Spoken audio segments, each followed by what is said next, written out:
اللهم ارحمنا بالقرآن العظيم واجعله لنا إماما ونورا وهدى ورحمة. اللهم ذكرنا منه ما نسينا وعلمنا منه ما جهلنا وارزقنا تلاوته آناء الليل وأطراف النهار واجعله لنا حجة يا رب العالمين. السلام عليكم ورحمة الله وبركاته.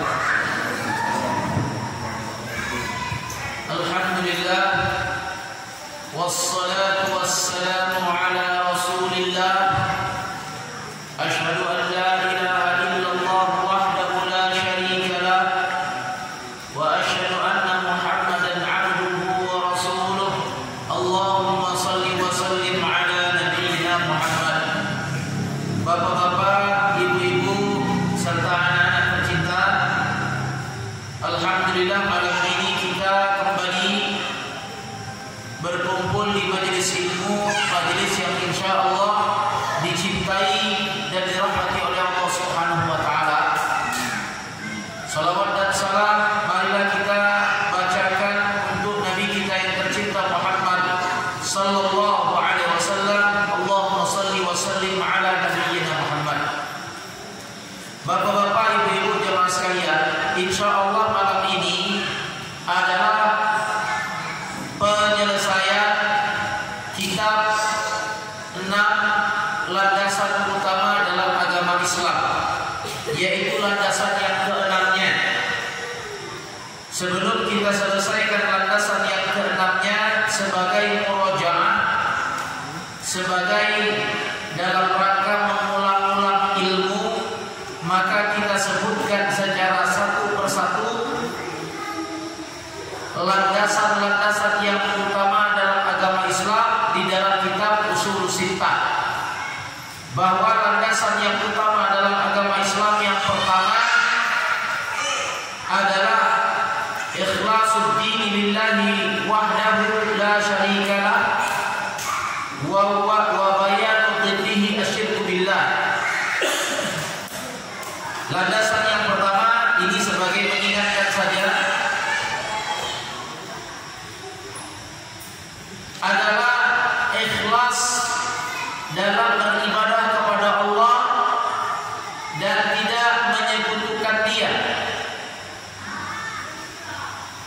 Landasan yang kedua adalah Allah perintahkan kita untuk bersatu padu dalam agama, bersatu padu di atas Al-Quran dan Sunnah, dan dilarang untuk kita berpecah belah. Dan itu difirmankan oleh Allah dalam surat Ali Imran, wa'tasimu bihablillah jami'an wa la tafarraqu. Allah perintahkan kita bersatu dan Allah larang kita berpecah belah. Landasan yang ketiga, anna min tamamil ijtima' as-sam' wa ta'ah liman ta'ammara 'alaina walau kana 'abdan habasyiyya. Landasan yang ketiga, bahwa untuk menyempurnakan berpersatuan dalam agama, maka kita wajib melaksanakan perintah Allah, yaitu patuh dan taat kepada pemimpin, kepada penguasa, walaupun ia terdiri dari seorang budak Ethiopia. Artinya tidak memandang status sosial. Selama ia adalah penguasa dan pemimpin kita, wajib patuh dan taat.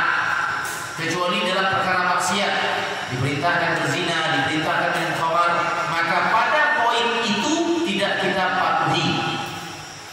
Kemudian yang keempat, landasan yang keempat, bayanul ilmi wal ulama wal fiqh wal fuqaha, yaitu penjelasan tentang ilmu dan para ulama. Penjelasan tentang ilmu dan para ulama, serta penjelasan orang-orang yang menyerupai mereka padahal bukan dari mereka. Orang-orang yang menyerupai ulama padahal bukan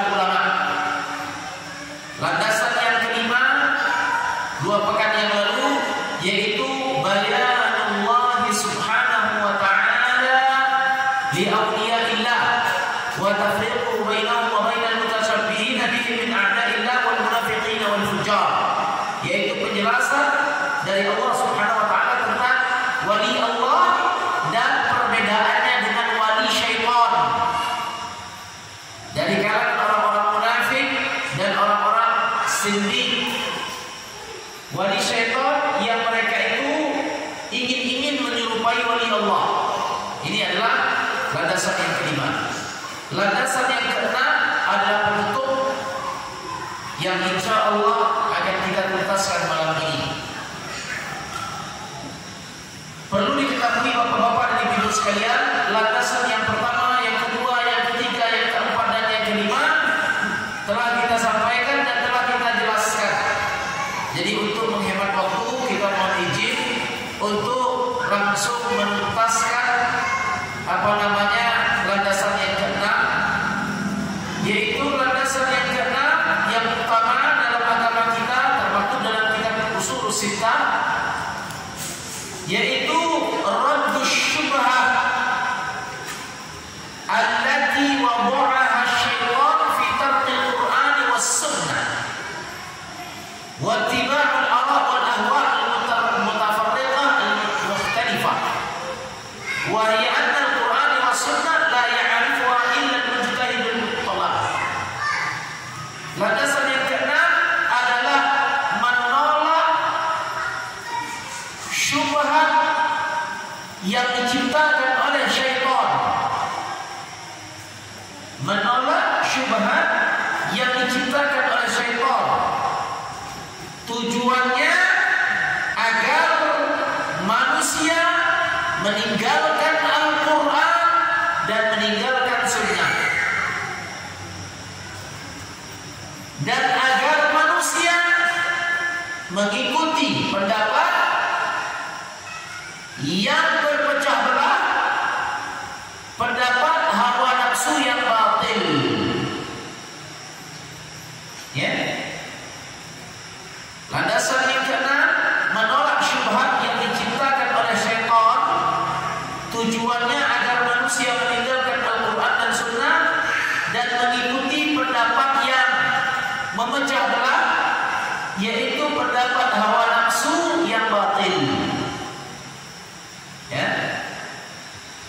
Wahia anna al-Quran wa sunnah la ya'rifuha illa al-mujtahidul mutlaq. Dan adapun syubhat yang diciptakan oleh syaitan itu, perhatikan, ini penting sekali, karena ini termasuk talbis iblis, tipu daya iblis agar kita sesat. Kan iblis itu kan kalau sulit menjadikan kita orang yang meninggalkan ibadah, maka dia akan berusaha agar kita melakukan ibadah tetapi salah. Nah, itu tugas tipu daya iblis.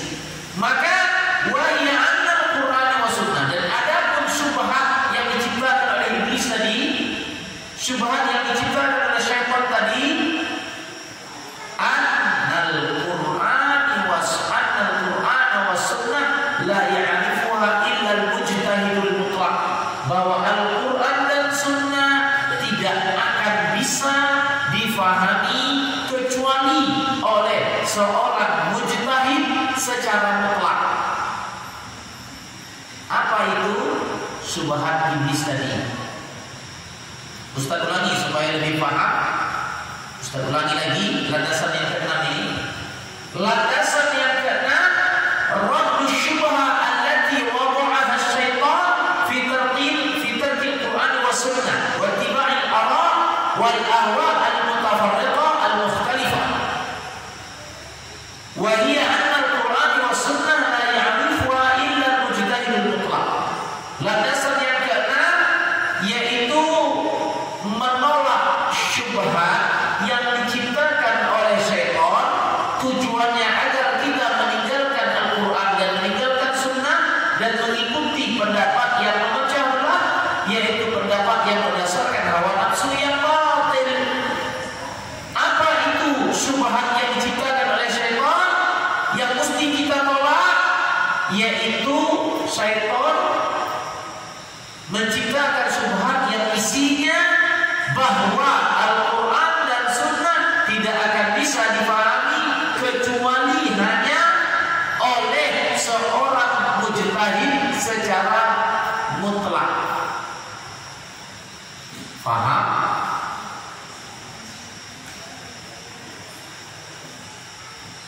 Kalau ditanya tentang landasan yang keenam ini kepada antum,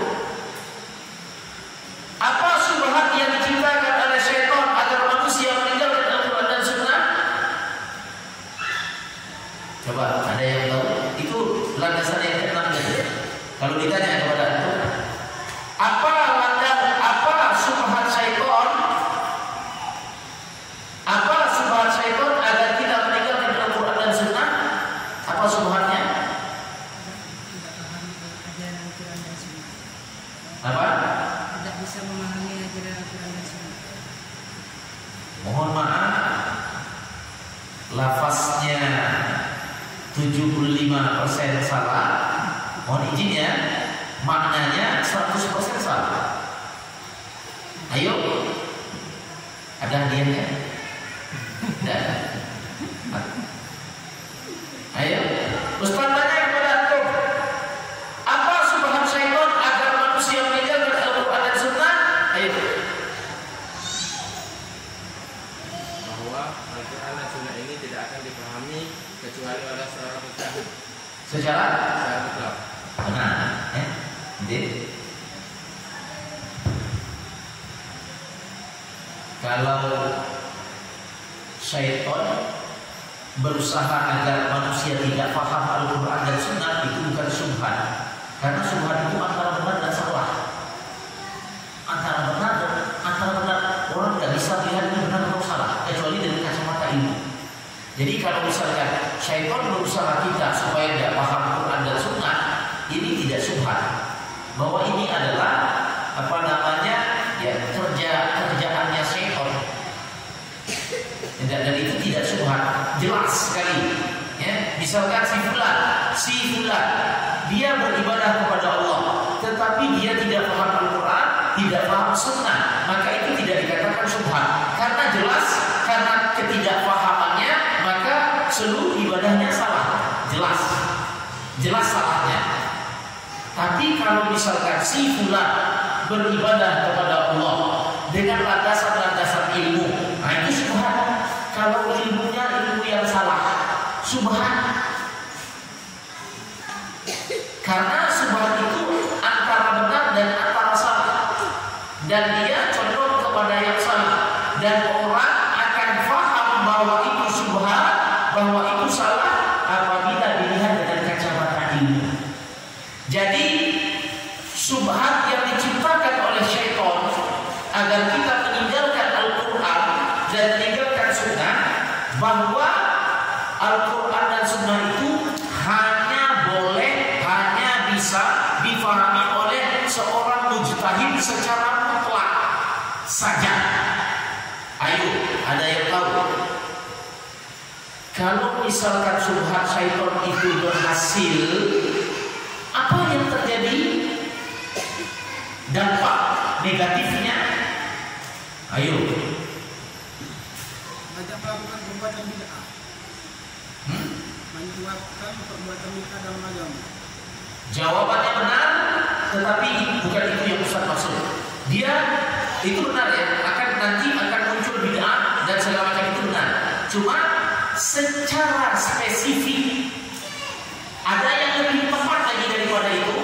Kalau misalkan masyarakat muslim, umat manusia, yakin mereka bahwa Al-Quran dan Sunnah itu hanya bisa dan hanya boleh difahami oleh seorang mujtahid secara mutlak saja. Kalau itu terjadi, kira-kira apa dampak negatifnya secara spesifik?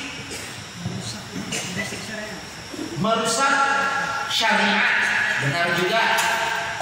Terus banyak dampaknya, banyak sekali. Memang betul akan terjadi perbuatan bid'ah, benar. Akan merusak syariat, betul. Apalagi secara spesifik.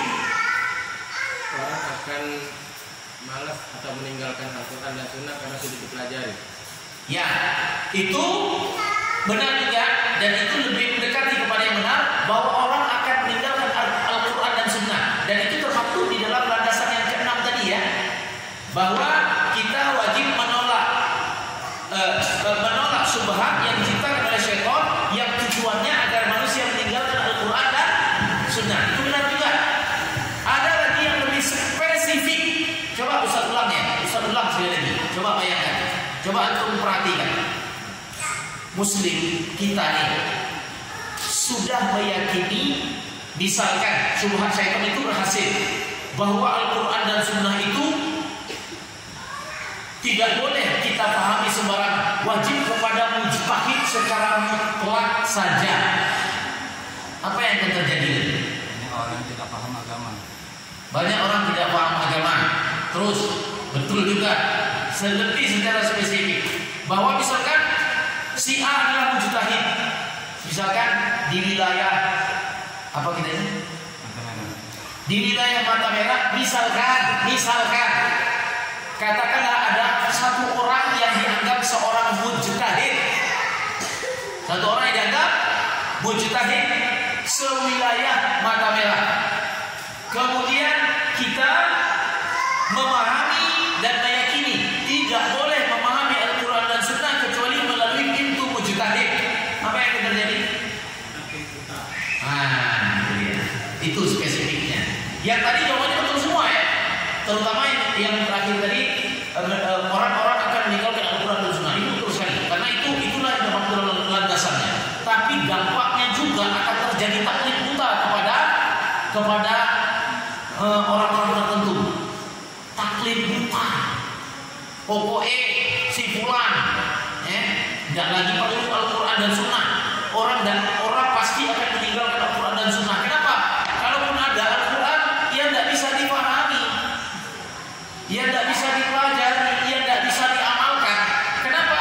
Mujtahid. Itu yang akan terjadi.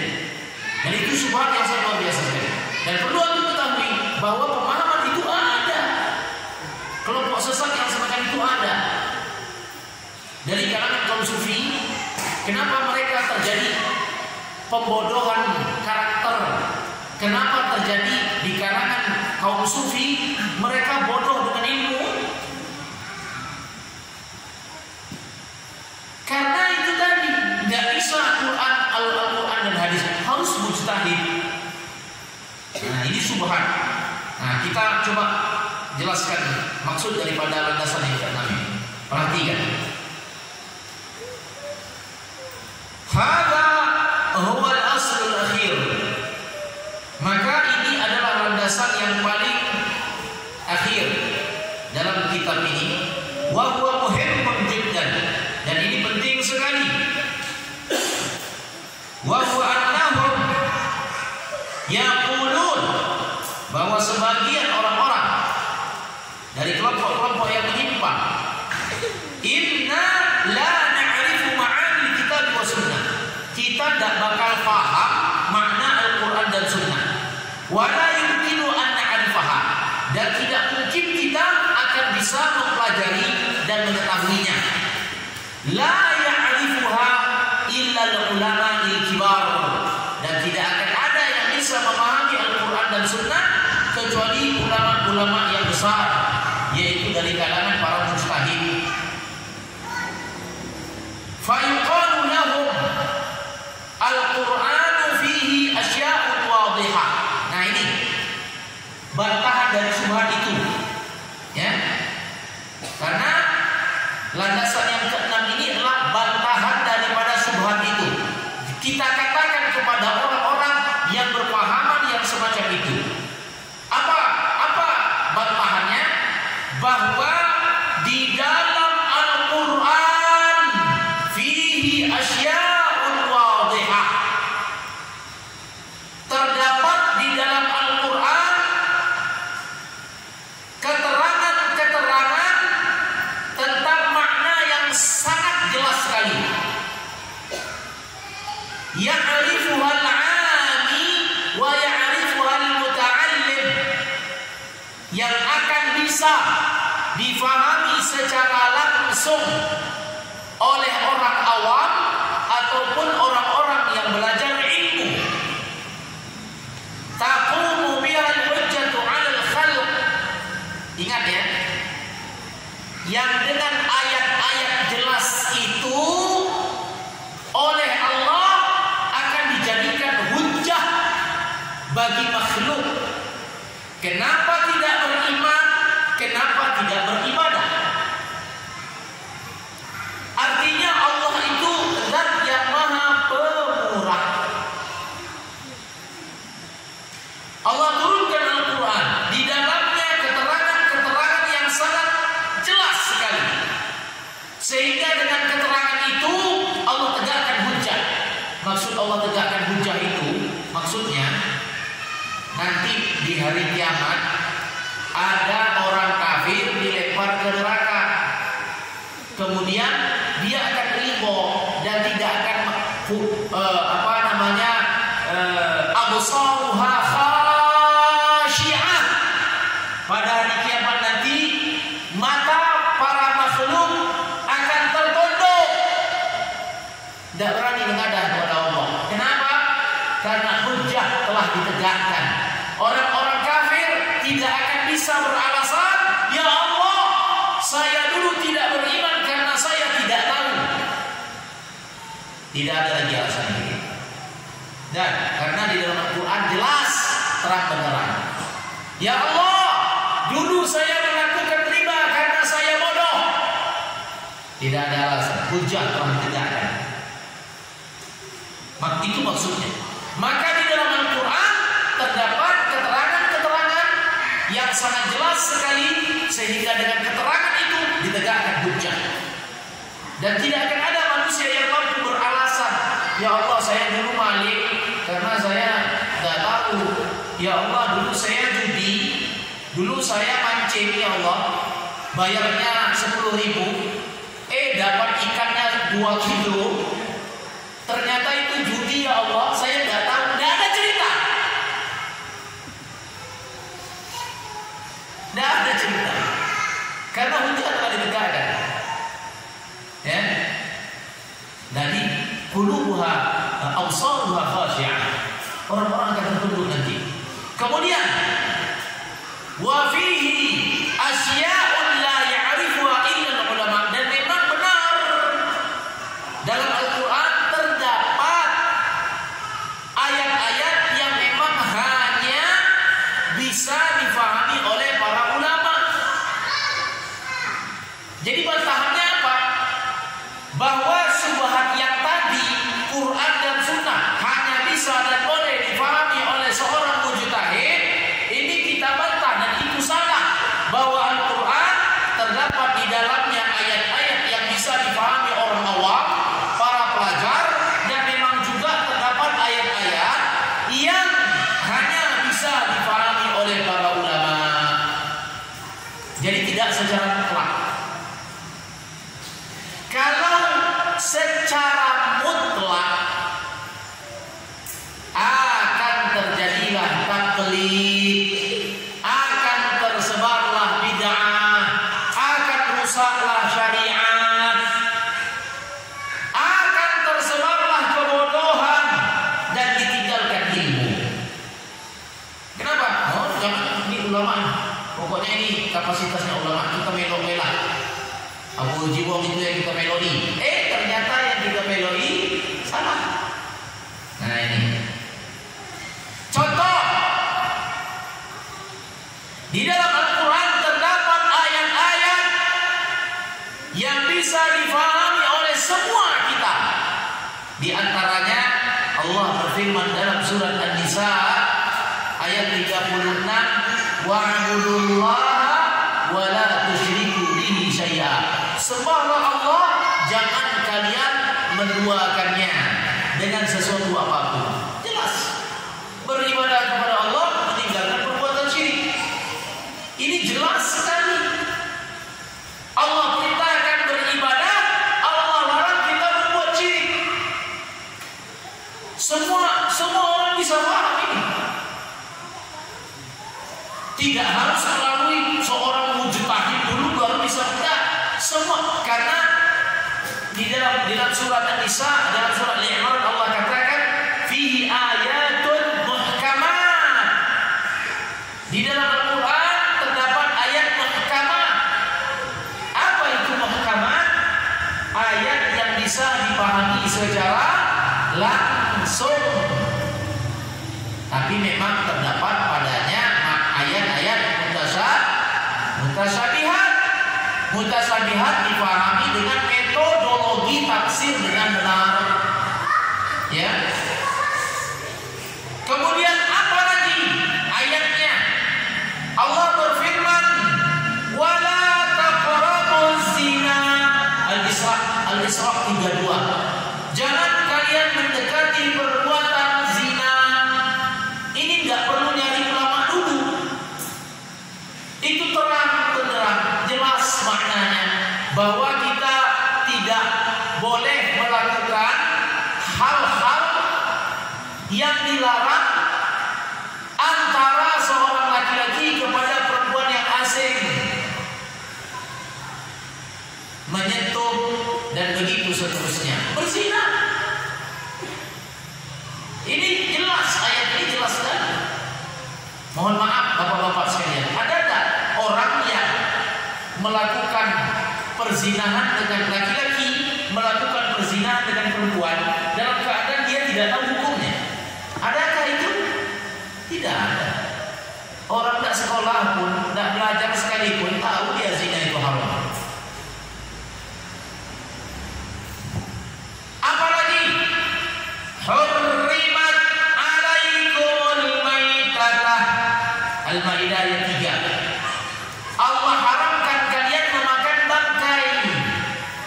Jelas bangkai itu adalah hewan yang mati tanpa sembelihan atas nama Allah. Fama uhilla bihi li ghairillah. Hewan-hewan yang disembelih atas nama selain Allah, mati tanpa disembelih atas nama Allah, bangkai. Kata Rasulullah, seluruh bangkai itu haram kecuali dua bangkai yang boleh dimakan. As-samak wal jarrah. Bangkai yang boleh dimakan yang pertama ikan, yang kedua belalang. Sudah pernah makan belalang? Ustaz gara-gara hadis ini makan belalang Ustaz.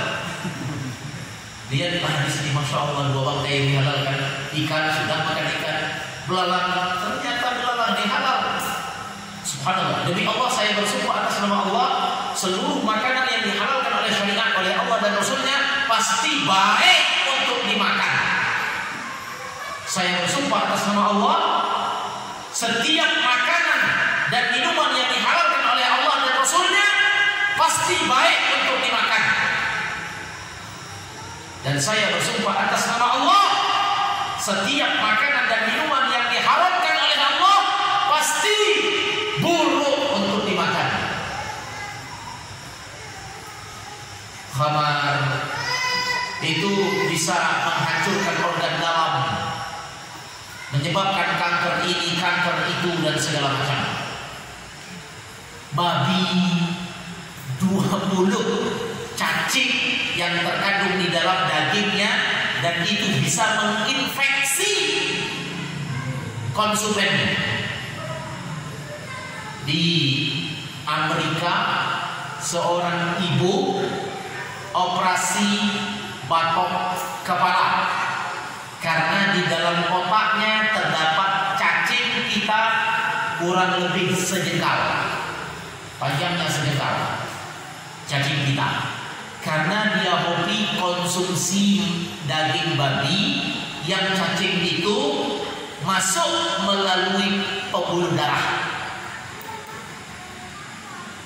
Kan ada jalur darah ke otak kan, bagian belakang ini jalur darah ke otak. Otak kita kalau tidak dapat asupan darah, kalau tidak ada darah ke otak, tidak masuk oksigen, mati kita. Lalu melalui darah itulah cacing itu masuk, dibelah batok kepalanya. Walahmal khinzir, Allah haramkan kalian makan daging babi. Maka Allah perintahkan, Allah katakan hurrimat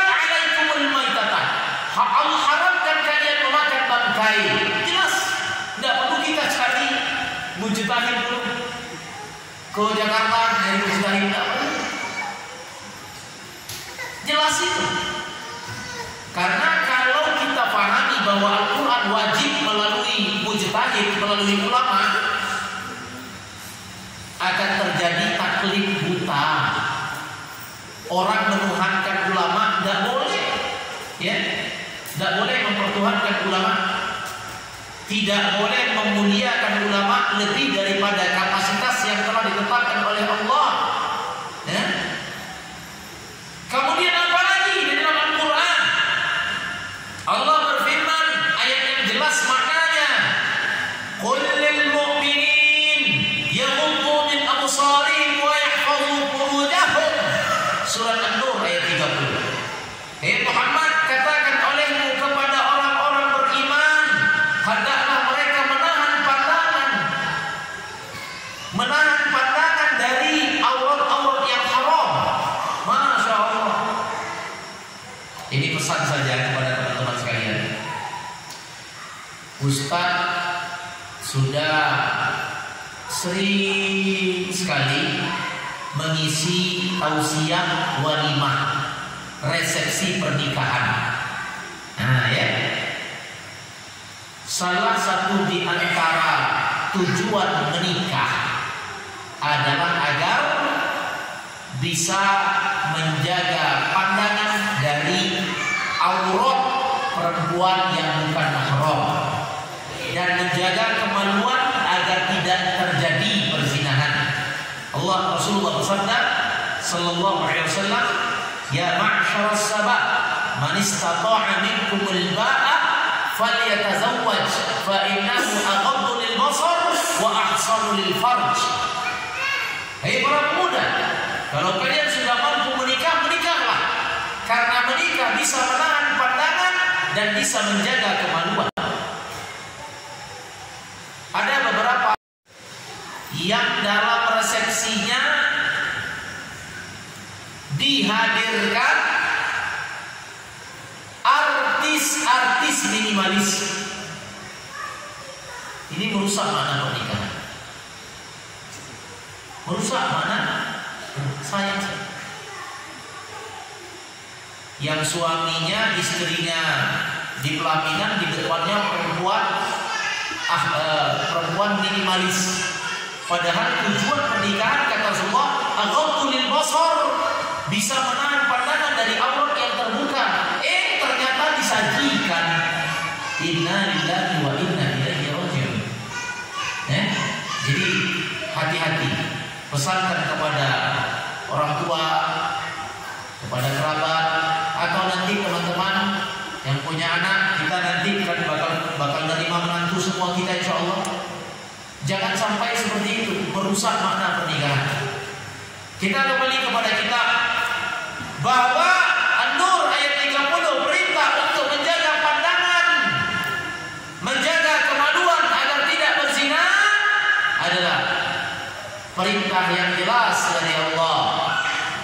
Tidak perlu kita jadi mujtahid, tidak perlu kita mapping ulama, searching ulama, tidak perlu. Jelas ini firman Allah. Karena kalau kita pahami bahwa Al-Quran dan Sunnah harus melalui pintu ulama secara mutlak, pasti kita akan meninggalkan ajaran Al-Quran dan Sunnah. Kenapa? Tidak berguna. Ustaz pernah mendengar seorang khatib Jumat mengatakan bahwa ulama itu lebih tinggi daripada Al-Quran dan Sunnah. Ada khatib Jumat mengatakan seperti itu. Ulama lebih tinggi daripada Al-Quran dan Sunnah. Alasannya kenapa? Karena Al-Quran dan Sunnah tidak akan bisa dipahami kecuali oleh para ulama. Masya Allah, Masya Allah. Al-Quran, ulama lebih tinggi daripada Al-Quran dan Sunnah. Subhanallah, Subhanallah. Ini yang Ustaz sampaikan, penyimpangan yang sangat luar biasa. Walhamdulillah. Nah, intinya Allah, ya, intinya bahwa kita menolak pemahaman yang semacam itu. Allah Subhanahu wa taala berfirman sebagai bantahan dalilnya, afala yatadabbaruna al-Qur'an. An-Nisa ayat 82. Tidakkah mereka mentadabburi Al-Qur'an? Tidakkah kita mempelajari, memahami Al-Quran? Tidakkah kita merenungkan makna-makna Al-Quran? dengan ayat-ayat yang muhkamat, ayat-ayat yang jelas. Ya, kullun ya'rifu minal Qur'an ma yassarallahu lahu. Dalam akidah Ahlussunnah wal Jamaah wajib kita yakini bahwa semua manusia, bukan hanya muslim, karena Al-Quran itu untuk siapa? Untuk jin dan manusia. Al-Quran itu bukan untuk muslim, ya, untuk jin dan manusia. Makanya banyak dalam Al-Quran tentang panggilan-panggilan hai manusia. Ya ayyuhan nas, ittaqu rabbakumul ladzi khalaqakum. Wahai manusia, bertakwalah kalian kepada Zat yang telah menciptakan kalian. Tidak dikatakan oleh Allah, ya ayyuhal muslimun, tidak, manusia. Oleh karena Al-Quran untuk jin dan untuk manusia, maka Allah memudahkan di antara ayat-ayatnya untuk bisa difahami oleh semua kalangan tanpa terkecuali. Di antaranya ayat-ayat yang telah kita jelaskan tadi. Fal'ami yahsunu ma yastati', maka orang awam mesti memahami Al-Quran sekadar apa yang dia pahami, sesuai kapasitasnya. Jangan melampaui batas. Ya, orang awam memahami Al-Quran sesuai kapasitasnya. Jangan melampaui batas. Kenapa? Kalau melampaui batas akan terjadi penyimpangan-penyimpangan makna Al-Quran yang dengannya kita tersesat. Ya, banyak tuh orang salah kaprah dengan makna Al-Quran karena melampaui batas. Misalkan, ya, contoh misalkan Allah Subhanahu wa taala berfirman, kuntum khaira ummatin ukhrijat linnas ta'muruna bil ma'ruf wa tanhauna 'anil munkar. Kalian adalah umat terbaik yang dikeluarkan oleh Allah untuk beramar ma'ruf dan nahi munkar. Lalu sebahagian kelompok memahami ayat tersebut bahwa adanya wajib kita khuruj, keluar 3 bulan, keluar 3 hari dalam 1 bulan, 3 bulan dalam 1 tahun. Pemahamannya menyimpang. Atau misalkan ayat-ayat jihad diamalkan dengan pemahaman terorisme.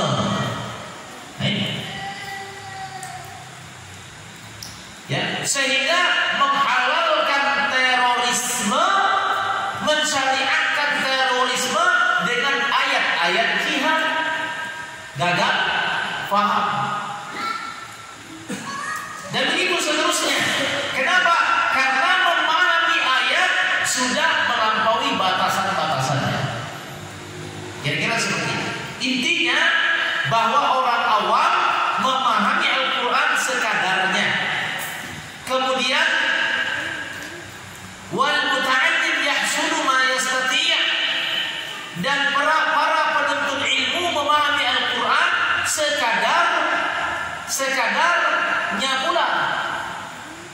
Warasikhu fil ilmi, dan orang-orang yang faham dengan makna Al-Quran, dengan dasar-dasar ilmu yang kuat, metodologi penafsiran yang benar, yaitu metodologi penafsiran ayat dengan ayat, ayat dengan hadis, ayat dengan perkataan Rasulullah, dan ayat dengan perkataan para sahabat. Maka mereka pun mengambil makna Al-Quran sesuai dengan kadar kemampuan mereka, sehingga Al-Quran dan Sunnah tidak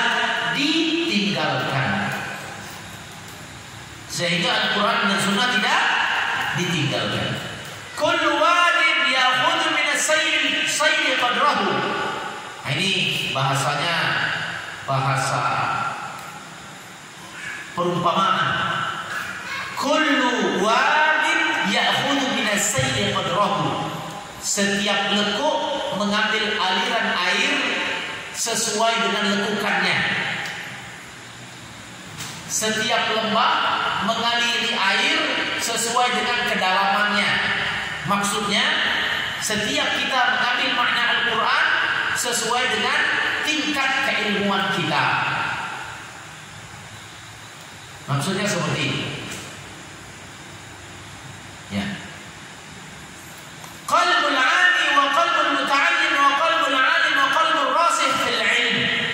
Maka orang awam, pelajar serta mujtahid mengambil makna-makna Al-Quran sesuai dengan kadar pemahaman mereka. Amma annahu la yafhamu syai'an min Al-Quran illa al-mujtahid mutlaq, hadza kalam ghairu sahih. Adapun apabila Al-Quran hanya bisa difahami oleh seorang mujtahid saja, maka ini adalah pemahaman yang sangat keliru. Ya, pemahaman yang sangat keliru. Wa yaqulun muhawalatu fahmi al-Quran min at-taklif bima la yustata' wa syurutul ladzi dzakaraha al-ulama wa qalu la budda an tawaffara fil mufti yuriduna biha al-mujtahidul mutlaq.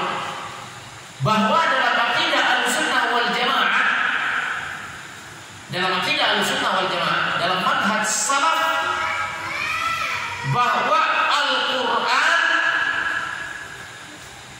kita ambil maknanya dari orang-orang yang berkapasitas, dari orang-orang yang mumpuni ilmunya.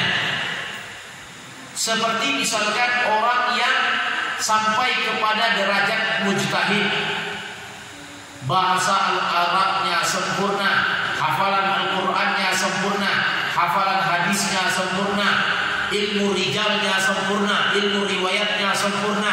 Kemudian dia adalah seorang ulama yang mengambil ilmu dari ulama-ulama yang bersanad, mengikut kepada pemahaman Rasulullah dan sahabat. Maka benar bahwa kita mengambil makna Al-Quran dari ulama yang seperti itu. Itu dalam paham Ahlussunnah wal Jamaah memang benar seperti itu. Seperti misalkan contoh, bahwa kita mengambil makna Al-Quran dari tafsir Karimur Rahman, karyanya Syekh Abdul Rahman As-Sa'di, misalkan contoh ya. Nah, kita wajib mengambil makna Al-Quran dari ulama-ulama yang semisal dengan itu. Memang itu benar.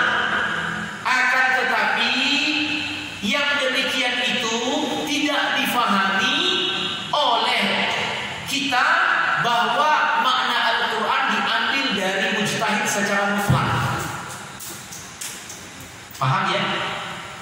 Makanya oleh sebagian orang, terutama dari kalangan sufi, mereka memaknai faham Ahlussunnah tadi bahwa mengambil makna Al-Quran dari orang yang berkapasitas sekelas dengan Syekh Abdul Rahman As-Sa'di, misalkan guru daripada Syekh Al-Bani, bahwa mereka pahami itu Al-Quran tidak boleh diambil maknanya kecuali dari mujtahid secara mutlak.